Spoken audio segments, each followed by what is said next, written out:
ഇന്ന് നമ്മൾ നല്ലൊരു ഡയറ്റൊക്കെ പ്ലാൻ ചെയ്യുന്നവർക്ക് ബ്രേക്ക്ഫാസ്റ്റായിട്ടും അല്ലാന്നുണ്ടെങ്കിൽ ഒരു സ്നാക്കൊക്കെ ആയിട്ട് കഴിക്കാനും അല്ലാതെ നമുക്കല്ലാത്തവർക്കും ഒരു ബ്രേക്ക്ഫാസ്റ്റായിട്ടൊക്കെ കഴിക്കാൻ പറ്റുന്ന നല്ലൊരു ഈസി റെസിപ്പിയാണ്. അപ്പോൾ അതിനായിട്ട് നമ്മളൊരു ബൗളിലേക്ക് 1 കപ്പ് ഓട്സ്, പിന്നെ അതുപോലെ 2 മുട്ട, പിന്നെ കുറച്ച് വെജിറ്റബിൾസാണ് ചേർത്ത് കൊടുക്കുന്നത്. എല്ലാം ഒരു 2 ടേബിൾ സ്പൂണൊക്കെ മതി കേട്ടോ. അപ്പോൾ ഞാനിവിടെ കുറച്ച് ക്യാബേജ്, അതുപോലെ തന്നെ സവാള, ടൊമാറ്റോ, പച്ചമുളക്, മല്ലിയില, ഗ്രീൻ കളർ ക്യാപ്സിക്കം ഒക്കെ ചേർത്ത് കൊടുത്തിട്ടുണ്ട്. അപ്പോൾ നിങ്ങളുടെ കയ്യിൽ റെഡ് യെല്ലോ ക്യാപ്സിക്കം ഉണ്ടെങ്കിൽ ചേർത്ത് കൊടുക്കാം, ക്യാരറ്റ് ഉണ്ടെങ്കിൽ അതും ചേർത്ത് കൊടുക്കാം.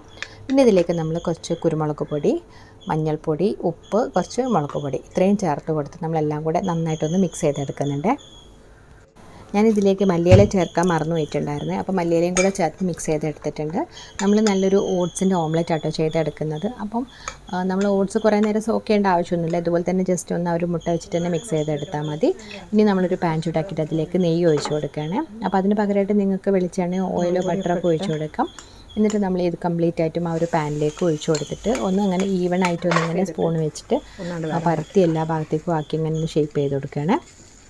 ഇനി നമുക്ക് ആ ഒരു സൈഡ് നന്നായിട്ടൊന്ന് കുക്ക് ചെയ്തെടുക്കണം. അപ്പോൾ ഒരു മീഡിയം ഫ്ലെയിമിലാക്കിയിട്ട് അടച്ച് വെച്ച് കുക്ക് ചെയ്യുക കേട്ടോ. 5 മിനിറ്റോളം ഒന്നിങ്ങനെ കുക്ക് ചെയ്തെടുക്കുക. അപ്പോൾ ആ ഒരു സൈഡ് കുക്കാവുന്ന സമയത്ത് നമ്മൾ മറിച്ചിട്ട് കൊടുക്കണം. അപ്പോൾ ഞാനിത് മുമ്പ് 1-2 തവണ ഉണ്ടാക്കിയ സമയത്തും മറിച്ചിട്ട സമയത്ത് അത് മുറിഞ്ഞു പോയി കേട്ടോ. അപ്പോൾ അതുകൊണ്ട് ഞാൻ വേറൊരു പാൻ വെച്ചിട്ട് അതിലേക്കാണ് ഇട്ട് കൊടുക്കുന്നത്. അല്ലാതെ നമ്മൾ ഈ ഓട്സൊക്കെ വെച്ചുകൊണ്ട് ആ ഒരു കോഴിമുട്ടയുടെ ബൈൻഡിങ് കുറയുമല്ലോ, അപ്പോൾ അത് പെട്ടെന്ന് തന്നെ മുറിഞ്ഞു പോകും. അപ്പോൾ നമ്മൾ ഇതുപോലെ ഒരു പ്ലേറ്റിലേക്കോ അല്ലാന്നുണ്ടെങ്കിൽ ഒരു പാനിലേക്കോ വെച്ചിട്ട് ഇങ്ങനെ ആക്കി കൊടുക്കുക. എന്നിട്ട് നമ്മൾ ആ ഒരു സൈഡും കൂടെ ഒരു 5 മിനിറ്റ് കുക്ക് ചെയ്തെടുക്കണം. അപ്പോൾ നമ്മൾ ആ സൈഡും കുറേശ്ശെ ഒന്നിങ്ങനെ നെയ്യാക്കി കൊടുക്കുക. അങ്ങനെ ഈ ഒരു സൈഡും കുക്കായതിന് ശേഷം നമ്മളിതൊന്നിങ്ങനെ ജസ്റ്റ് ഒന്നും കൂടെ ഒന്ന് മറിച്ചിട്ട് കൊടുക്കാൻ കേട്ടോ. ഇനി നമ്മൾ മറിച്ചിട്ട് കൊടുക്കുമ്പോൾ മുറിഞ്ഞു പോകുന്നില്ല. പക്ഷേ ഫസ്റ്റ് ടൈം നമ്മൾ മറിച്ചിടുമ്പോൾ എങ്ങനെയായാലും അത് മുറിഞ്ഞു പോകും. ആ ഒരു ബൈൻഡിങ് ഒക്കെ ഇങ്ങനെ കുറയില്ല. അപ്പോൾ അതുകൊണ്ടാണ് നമ്മളിങ്ങനെ പാനോ അല്ലെങ്കിൽ പ്ലേറ്റോ വെച്ചിട്ട് തട്ടിക്കൊടുത്താൽ കുഴപ്പമൊന്നുമില്ല.